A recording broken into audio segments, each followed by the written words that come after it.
Welcome to episode 6 of the Big Bad Bruins Bantah. I'm your host, Papa Bruin. And if you guys see me on video, I'm wearing a Metallica hat, and I have my favorite Metallica song going right now, Harvester of Sorrow. I would have to say this past week for the Bruins was not much sorrow, a little bit at the end of this game, but overall a good week. So let me shut the music off so I won't get sued because I don't own the rights, even though I bought the music. But anywho, so we're going to go over the weekend review here. And the Bruins had their little New York swing. So after having like 400 days off because the Buffalo Sabres decided to go play in a hot tub together or something. I don't know all the ins and outs of that. I know Taylor Hall tested positive. Oh, he's in protocol. I lose track of who has it, who doesn't, who is within 30 miles of the other guy who's wearing a mask, who doesn't. I'm not making a joke of it. I just don't know all the details. I just know that a bunch of the Buffalo games were canceled. So, and I know the Philadelphia Flyers games have been canceled, 4 of those. And I know they're supposed to play the game in not Reno, but Lake Tahoe coming up. But anyway, let's go back. So, look at my notes here. So on the 10th, they played the Rangers. Okay. The Bees were a little rusty after their time off. Tuukka looked solid. Okay. Held them in it for a while, that's for sure. And this was the return of Grzelcyk and DeBrusk, okay? So Wags got a shorty. DeBrusk showed some life. He got multiple shots on net, looked really good. Had a goal that hit the crossbar and came back down. They called back. It was right. It looked like it was over the line. So, again, it's a replay. The Zebras screw us at the drive-through. But DeBrusk did set up Bjork on a nice goal to make it 2-1. Rangers kind of scored on a high stick. It was borderline, but I guess it went off someone else's back and off their nose, off the guy, clean the ice, someone's broom, and then went off into the net. I was going to say some guy in the stands, but we know there's no people in the stands.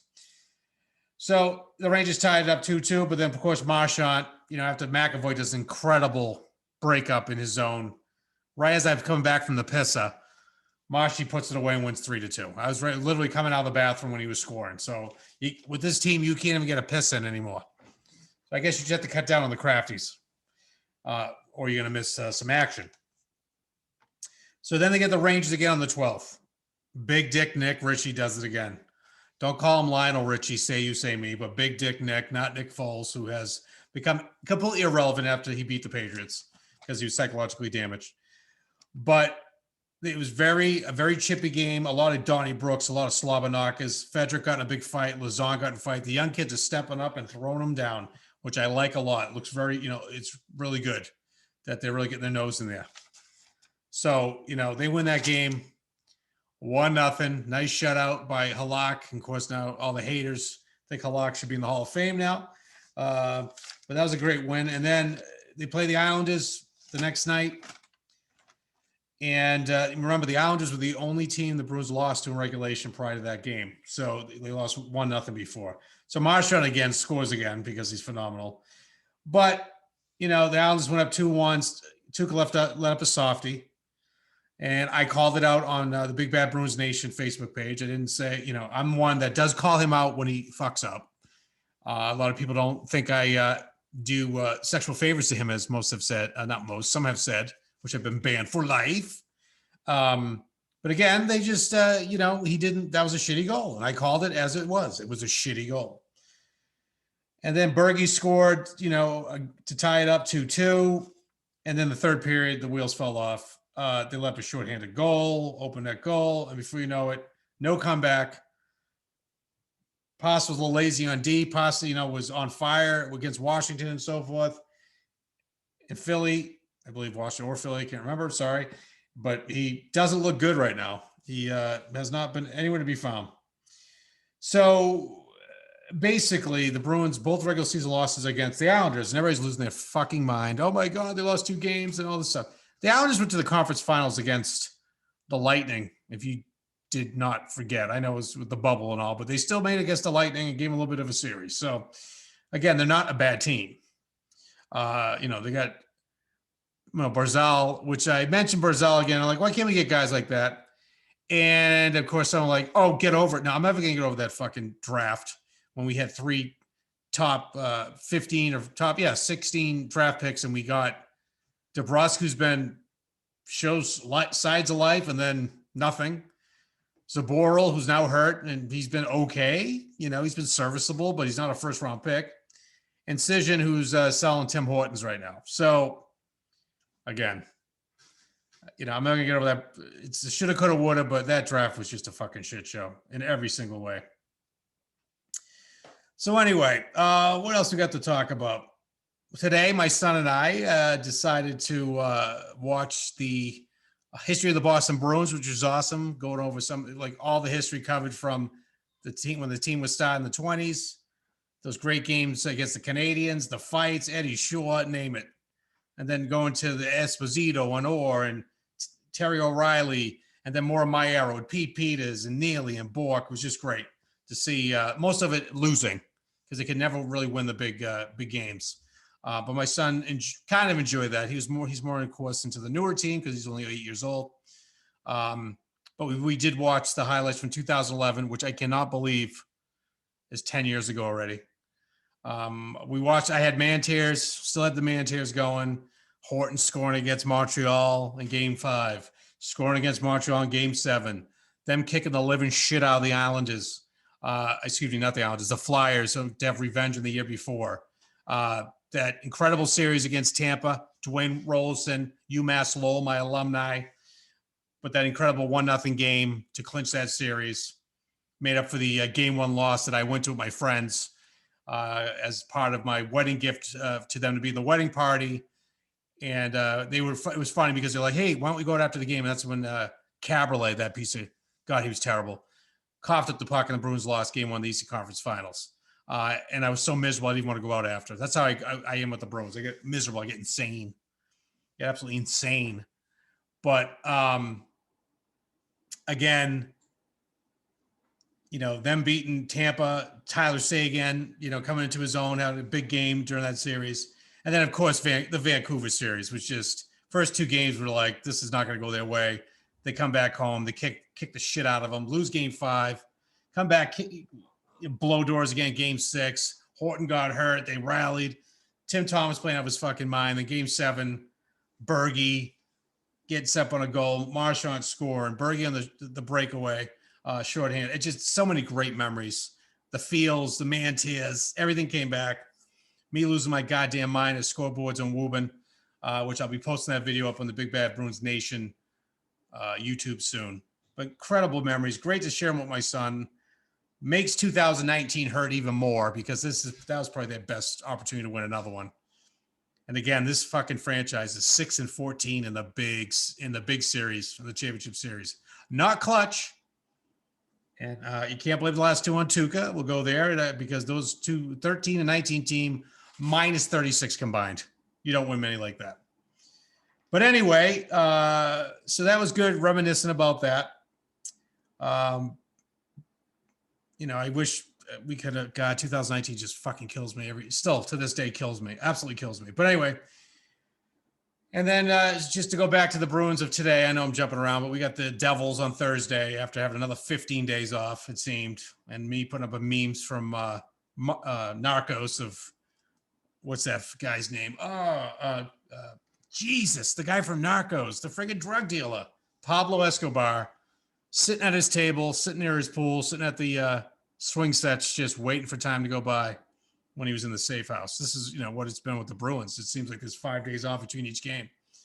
And I think the game in Tahoe might be in jeopardy with all the shit going on with Philly. But anyway, the Bruins are on a roll. They have 2 regulations losses, looking good overall, but the offense needs to get picked up a bit. So it looks like that the Bruce is going to break up the lines. Pasternak is going to go down with Krejci, and DeBrusque is going to go up with the first line and try to get jump started. I've been calling for this first line to get broken up since prior to the 19 Cup. They got to do it because they're too top heavy when it comes to scoring. And then Krejci, they have not got him another winger since Ginla and Lucic. Jesus Christ, Kasha, that was another great job there, Donnie Sweeney. But I just don't know why they just don't keep Pasternak or Krejci. They have great chemistry. and then keep Bergeron up there with the nose face killer. So anyway, I think this is good. Let's keep it that way because we don't want to go through seasons of playoffs again where the first line just shits the bed because they're too top heavy. As again, what happened in the St. Louis Blues Cup. They just could not get out of their goddamn way and do anything. And that's why they lost that series. Let's be honest. That series was that close that Bergeron, Pastrnak, and Marshy scores another 4 to 5 goals. They win that series. That's it. Pretty straightforward. But anyway, we got New Jersey Thursday night. Let's get back on track and beat them. They're 4-3-2. I can't believe they only played 9 games, but they've been protocol as well. Like, who hasn't? This is what happens when you don't play in a bubble, but you kind of can't right now. But my wife's talking to the dog. The dog, he won't talk back to you. He's on the ground. I don't know why we letting anybody come into the recording studio as this is going on. The dog is sleeping. Oh, now you wake up the dog. Okay, now the dog is leaving. He's been like jumping on me and not attacking me, but he's getting more and more trained. I know, we have a dog named Bolt. I'm going on a tangent, but anyway. He's sleeping. Let him sleep. I'll bring him down later. Leave him alone. Leave the dog alone. He's fine, wife. My wife. God, leave him alone. Leave the dog alone. He's fine. Like I said, nothing gets edited here. Everything's live. I don't edit shit out. So that's what it is. All right. So we have our weekly segment called Ask Papa Bruin, where I ask you, the folks of Big Bad Bruins Nation, to ask me questions about fucking anything. Hockey, sports, beer. Well, hockey is a sport. Music. And then I will pick one person who has the best question, and they will win a Big Bad Bruins Nation t-shirt. Okay? Gold or black of their choosing. Excuse me as I burp my mouth. All right, here we go. I'm going to go right down. From Andy Hazel. In their prime, Thornton and O'Reilly throw gloves. Who wins, kid? I'm going to go O'Reilly because hockey when he played in the 80s and 70s and shit, you just kicked the living fuck out of each other. Like, even Thornton was a badass. It wasn't the same. It really wasn't the same. It wasn't the major Donnie Brooks bench clearers, all that crap. So I got to go with Terry. All right. Toby MT. I don't know what the MT stands for. Realistically, how many years do the Bruins core, Bergeron, Marshy, Krejci, and Rask, Krejci with the K-R-E-J, and Rask, have before it's over? Retired or traded or the end? And at that point, what is the answer? Rebuild from within, start over, trade for a superstar to build around. All right, realistically, I believe Rask and Krejci are up soon, either this year or next year. And I think the end happened in 19, to be honest with you. That was it. That was their window to beat fucking Blues. They should have beat them. I'm still sick over that series. It's one of the worst series. I mean, the 88-90 series against the Oilers, the 13 series against the Blackhawks, those other teams were better than them. Plain and simple. That one fucking hurts. So that they got some young players coming up. I don't think they're gonna be top echelon team when Krejci and Rask leave and Bergey's in his 30s and Marshy's, in his 30s and I think another year or two window. That's about it. Is Ruth Hogan Trenton? Is your bride a Bruins fan? No. She's not into hockey. She did go to a game or two with me when we first started dating. Not a hockey fan. I think she's mad because it's every other night, but she gets to watch her shows, What About Us, or whatever that show is, what the ladies like. Puppy, you okay? I got to check on the dog here and then make sure he's okay. Hopefully he doesn't have explosive butthole and destroys me. But anyway, is your bride a Bruins fan? No, Ruth, she is not. Andrew Lassen, do you think the Canadiens players drink White Claw? I think they drink Biles and James, Zima. I've been rumored to have a Zima when I was a kid, when I was younger, but no one has pictures. Biles and James, Zima. I don't know. What else is there? Boons, wine in a box. They probably drink all that shit. Daniel Cutting. Do you think the Bruins should trade for a better defenseman with the young mentality? I like what I see so far. They've been shit. I haven't missed Chara or Krug at all. So I think they're good. I think they're good right now. So far, so good. John Moore sucks. So it's the injury thing that's really going to bother me. That's going to really scare me. James R. Hoyt.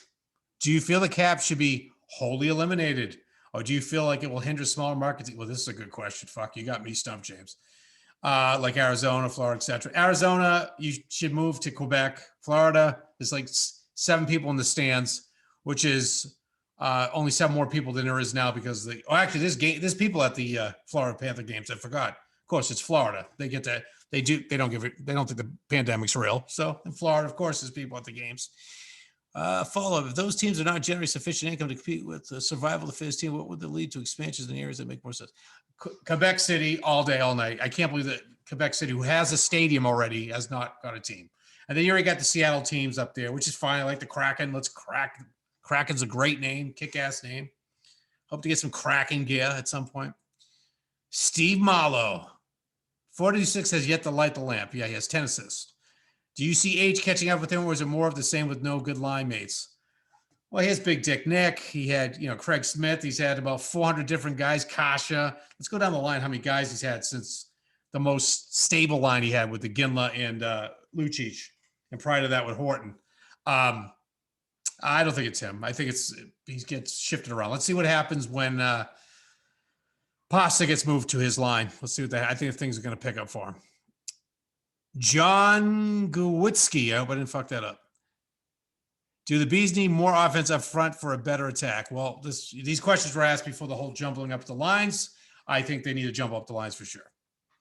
I do like Craig Smith, though. He's bringing a good game. Then John Gowitsky again. All right. Well, John, you can only have one question to answer. So I'm going to go this way. Do you think Eddie Van Halen is the greatest of all time with guitar players? Now, greatest of all time. Is it greatest of all time for everyone, or is it greatest of all time for me? For me, I always liked Van Halen. I wasn't like crazy Van. I always liked them because I guess you take Eddie Van Halen as for granted, even though he's like a virtuoso and he was insane and incredibly talented. I'm reading one of the books on Van Halen right now from the tour manager. Fucking phenomenal. Cool little story on there that in the first tour in Paris, David Lee Roth comes up to the manager and says, Eddie needs to talk to you. He's very upset. So the manager goes and talks to him. He thought someone died in the family, someone's sick or whatever. He said, I'm homesick. I want to go home. Now, this is the first tour. And the manager talked him out of it. The manager basically said, I'm responsible for Eddie Van Halen being a superstar that he was. And he probably was. But Eddie Van Halen was a very emotional dude. But I digress. And let's go back to the question. Eddie Van Halen is up there. For me, though, my favorite guitarists, in no particular order, Jimmy Page, Stevie Ray Vaughan, George Lynch from Dawkins, fucking phenomenal. He, even though there was the hairband days, he's still a phenomenal guitarist. I met him a couple times. I saw him play Lynch Mob up in Salisbury, Mass at a small shithole club about 4 years ago. Fucking great. Beside the cement floors hurting my knees.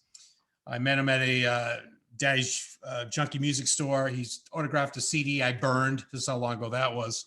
And it was like 3 slashes. I'm like, what the fuck, George?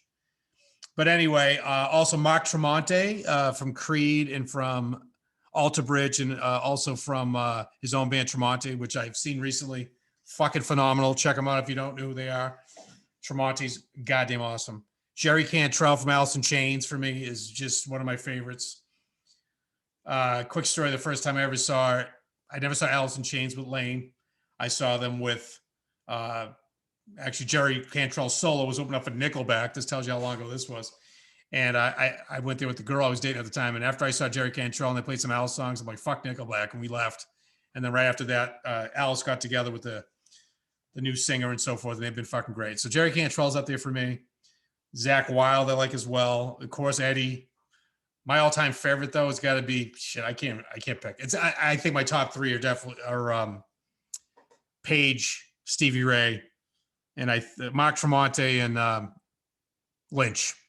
I think those are my big guys right there. So great question, John. And I would have to say that question was so awesome that you win the Big Bad Bruins Nation t-shirt. So John, I will contact you. I'm writing your name down. John Gowitsky. I could talk fucking music forever. So bring the music questions, people. I'm anxious to say this to Big Bad Bruins Bantah and kick-ass tunes or something. Best question. All right. Congratulations again, John. And we're also going to bring back the Whatcha Drinkin segment. So what I've been drinking this past week, as you probably saw on the Big Bad Bruins Nation page, is that Tubula from Orono Brewery up in Orono, Maine, home of the Black Bears, kid, and Vanishing Valley out in Ludlow, Mass. Some good beers, some pretty tasty. Tubular, actually, I actually didn't like it when I first drank it, but I liked it a month or two after. Maybe it gets better over time in my fridge. I have no idea. But anyway, so that's what I've been Whatcha Drinkin, and, you know, questions and what the fuck's going on with the bees. But the bees are looking good. I didn't fart on camera this week, which is nice in the Big Bad Bruins Nation. But again, I've noticed that my downloads have gone down. So as my fans, please chime in and tell me how to get better. Now, I try to do the Tuca throwdown, try to have Ryan Richard and his minion come on, but nobody manned up and threw their balls on the table to man up. So that didn't happen. I mean, I should get some guests on here. I could, you know, if I land like a Joe Haggerty or Jimmy Murphy, is that cool? I got some other people from Bruins Diehards that are would like to come on. Would you like some more guests? Would you like me to bring someone on from a brewery perhaps to talk brewskis? This is, again, have some of you guys on. This is your podcast. I want to make this as entertaining and fun and off the fucking wall and not your normal Bruins podcast as possible. Let me know. So again, I want to thank you for the support on the Big Bad Bruins Bantah podcast, Big Bad Bruins Nation Facebook, Big Bad Bruins Nation on the YouTube, which this will be uploaded to, and also all you guys buying the Big Bad Bruins Nation gear, Nose Face Killer, Senor Perfecto, Whatcha Drinkin, and then the logo gear. Just want to thank you again because, you know, the money that you are spending on this is helping me out right now in the time when I'm not working. So I do appreciate that very much. So let's go, bees. We're back on Thursday night, I guess, New Jersey. We're recording on Tuesday right now. And let's keep this fucking thing rolling here, kids. Let's go, bees.